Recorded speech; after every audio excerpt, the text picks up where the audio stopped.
Welcome to the Holy Bible Study with Shelby. Well, today we start a new book, the book of Exodus. Okay? We went through the journey from 1 to 50 chapters with Genesis, and here we are in Exodus now. All right? So with that said, make sure you have the King James Version Bible. Hit that like and subscribe button. Have your pen, paper, and patience. And man, make sure the family at the table.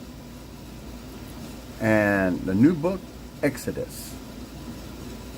Okay, let's get started. The Book of Exodus, Chapter 1. Now these are the names of the children of Israel, which came into Egypt. Every man in his household came with Jacob. Reuben, Simeon, Levi, and Judah, Issachar, Zebulun, and Benjamin, Dan and Naphtali, Gad and Asher. And all the souls that came out of the loins of Jacob were 70 souls, for Joseph was in Egypt already. So, 70 souls, 70 people.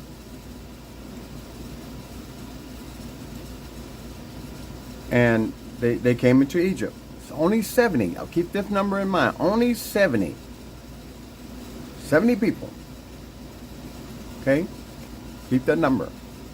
Let's continue. And Joseph died, and all his brethren, and all that generation. And the children of Israel were fruitful, and increased abundantly, and multiplied, and waxed exceeding mighty, and the land was filled with them. Now, we see that when Joseph died, and his brethren, that means his whole generation, from 70 souls, they grew, waxed exceedingly and mighty. I mean, there was more of them.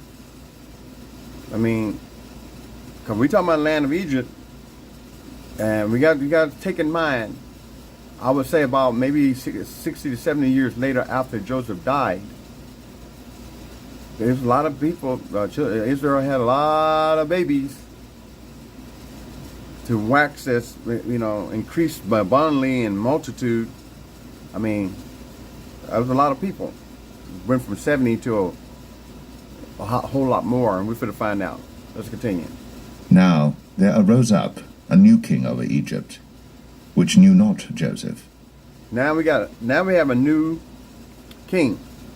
When Joseph was around, he saved the Egyptians and the world.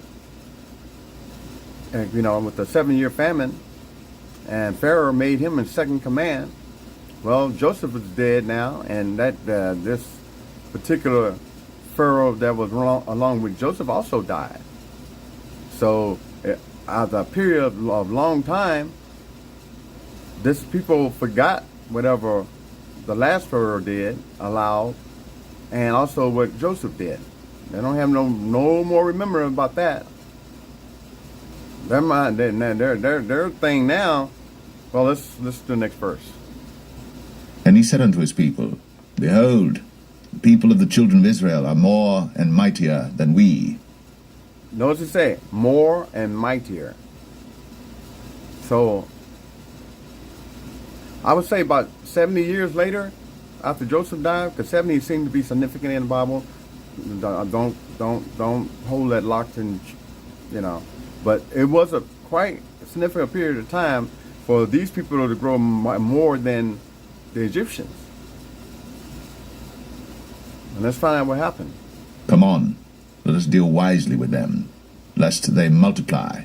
And it come to pass, that when there falleth out any war, they join also unto our enemies, and fight against us, and so get them up out of the land.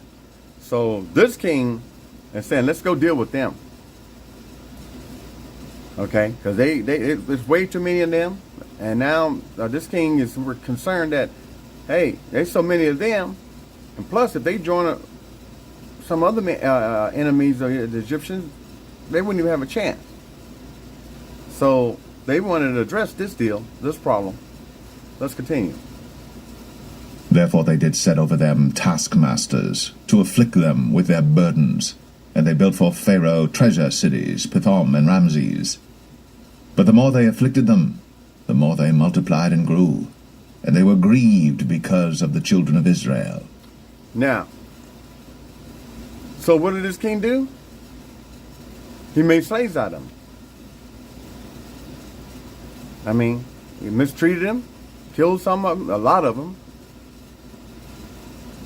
I mean, but the more that they mistreated the children of Israel, killed them and worked them to death or whatever, the more children of Israel they had. They had more babies. It seemed like the more they got oppressed, the more babies they had.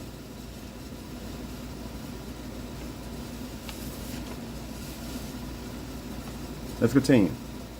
And the Egyptians made the children of Israel to serve with rigor.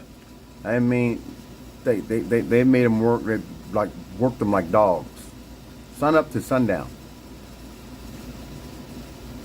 Okay? Let's continue.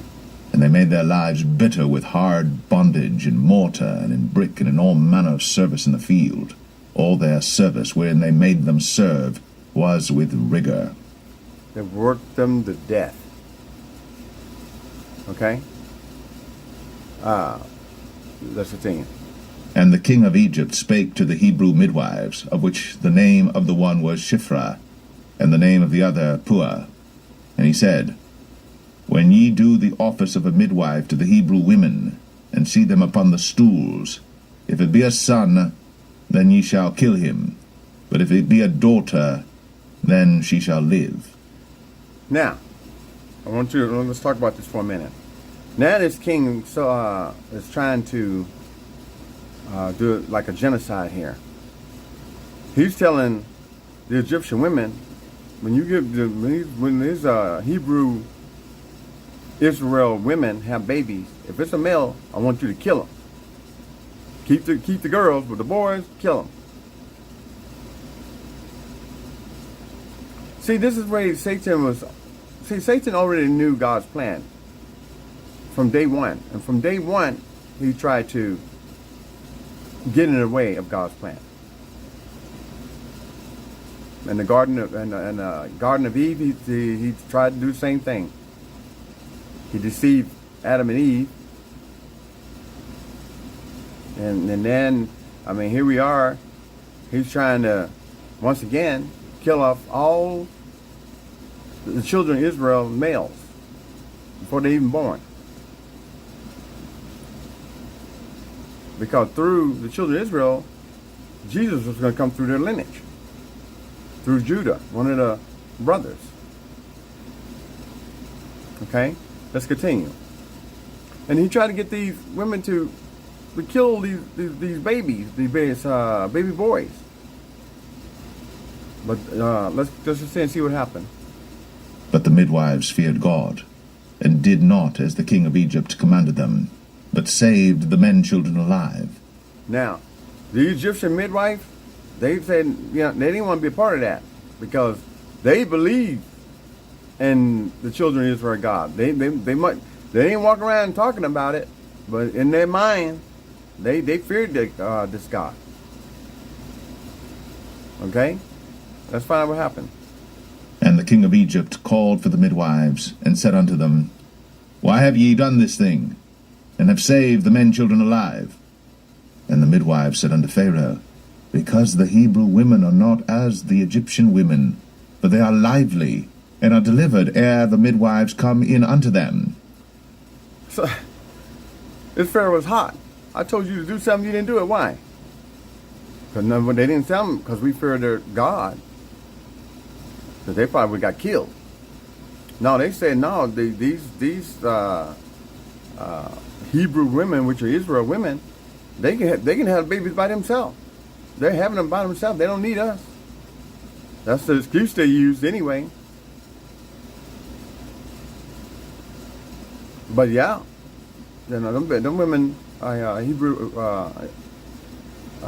women, they didn't need. They were having babies by themselves. But those Egyptian women didn't want nothing to do with no killing, no babies. Like I say, they feared God. But then they just, say, hey, the women have doing it themselves. They're having a baby. They don't need us. They don't need our help. Okay, let's continue. Therefore God dealt well with the midwives, and the people multiplied, and waxed very mighty. And it came to pass, because the midwives feared God, that he made them houses. And Pharaoh charged all his people, saying, Every son that is born ye shall cast into the river. Now think about that. He couldn't get the Egyptian midwives to do this, and God rewarded these midwives for not doing that and believing in him. These Egyptian midwives. Okay? They didn't take these Hebrew women children and kill them like Pharaoh wanted them to. So what did Pharaoh do? He gets his army to go and kill these boys. Okay? Let's continue. And every daughter ye shall save alive. So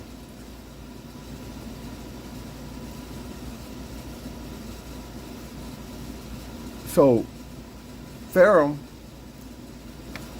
had all his people to go and look for any Israel boy being born, and if they was being born, they was to be tossed into the sea or river. Imagine that. I mean, that's cold-blooded.